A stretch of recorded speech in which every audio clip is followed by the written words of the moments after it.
Welcome back to Track Tests, where we test the greatest cars from history in a head-to-head comparison.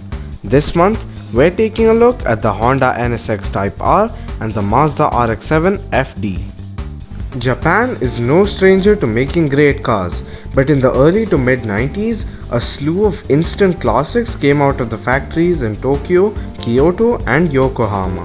The Supra, S2000, R34, Evo, NSX and RX-7 are all iconic to any car enthusiast across the world, and it's these last two that we'll be taking a closer look at today.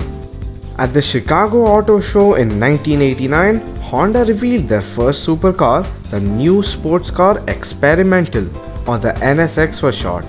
Designed with the ambitious goal of beating the world's greatest supercar manufacturers at their own game, the NSX took a straight shot at Maranello and Stuttgart's latest. While the late Ayrton Senna initially called the car fragile, he and Satoru Nakajima helped in the car's on-track development at the Suzuka race circuit, perfecting the handling characteristics and giving valuable feedback to the engineers back at Honda HQ. Honda had made a few sports models in the past, but none had ever come close to the raw performance of the NSX. The Type R was specially modified for the racetrack, stripping off almost 150 kilograms from the base model. Powered by a 3.2-liter V6 with Honda's patented V-Tech variable valve timing technology, it produced 290 bhp and was mated to either a 5 or 6-speed manual or a 4-speed automatic. The Honda NSX had no lack of pedigree, with its designers taking inspiration from the likes of F-16 fighter jets and Honda's successful F1 program. Composite materials were used throughout the construction of the car, and an all-aluminum monocoque improved rigidity even more. At the same time the NSX was turning heads, Mazda had been quietly refining the rotary engine concept for the latest generation of the RX-7, the FD. German engineer Dr. Felix Wankel first created the revolutionary Wankel rotary engine in 1929 and used it to great effect in the NSU concepts during the 50s. In essence, a rotary engine replaces the up and down movement of a conventional piston with a curved triangle spinning around a central gear. Wankel engines have more torque, less vibration, and are more compact as compared to an equivalent petrol engine, and this is why Mazda chose to use the concept in their first sports car, the Cosmo Sport. Fast forward through multiple rotary engine cars, 2 generations of the RX-7 and a rotary powered Le Mans winner, the FD RX-7 was ready to take on any Japanese supercar, pistons or not. The Spirit R variant was a special limited run of the FD, combining all the features from the previous models along with weight reduction for the track. The twin rotor engine was supplemented by 2 turbochargers and produced an output of 251 bhp. The FD had no illusions of being a supercar, but through rapid evolution, it had become more and more capable. The characteristics of the rotary engine allowed it to punch above its weight, which was around 1270 kg in the Spirit R. The clean and simple lines of the FD RX-7 epitomize a whole generation of Japanese sports cars, and it's truly one of the most beautiful cars to ever come out of the Mazda factories. Naturally, both the NSX and the RX-7 have a great motorsport history. The NSX was very successful in Japan's Super GT Championship, with many wins, poles and titles.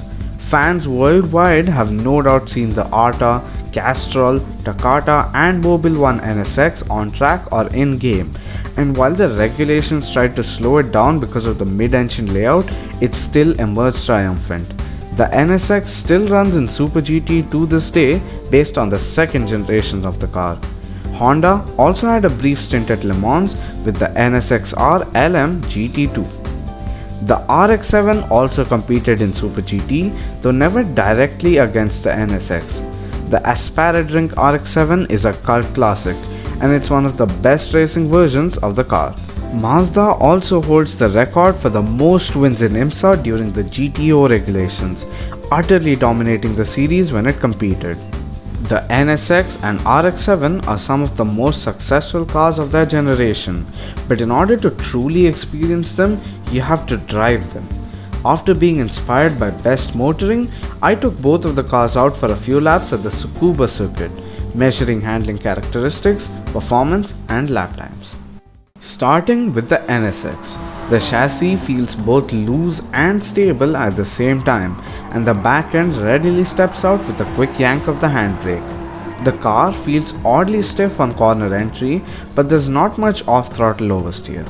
Low and medium speed corners are where it excels, being quite planted on entry but also rotating well on exit. High speed corners are naturally more difficult due to not having much downforce. While the car feels very high strung, the chassis is actually very planted.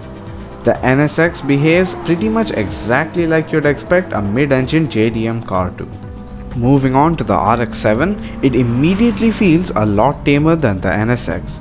The sense of tension is gone and it's a lot calmer on the whole despite only having a little less power.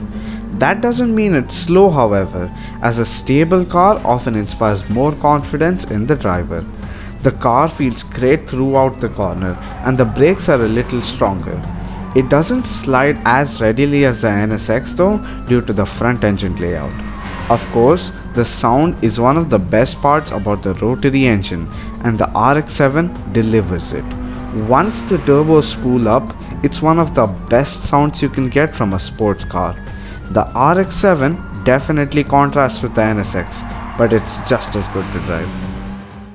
If I had to choose just one of these cars, which would I pick? Honestly, it's difficult to say. Both of these cars have very different natures, and both feel great to drive in their own right. At the end of the day, it comes down to personal preference, whether you like a loose rear end and stiff suspension or a more stable rear end and softer suspension. You can't go wrong with either of these JDM classics, and be sure to give these cars a drive and share your thoughts with me. Both of these cars were tested in Gran Turismo Sport with no tuning, stock power and weight, and sports medium tires.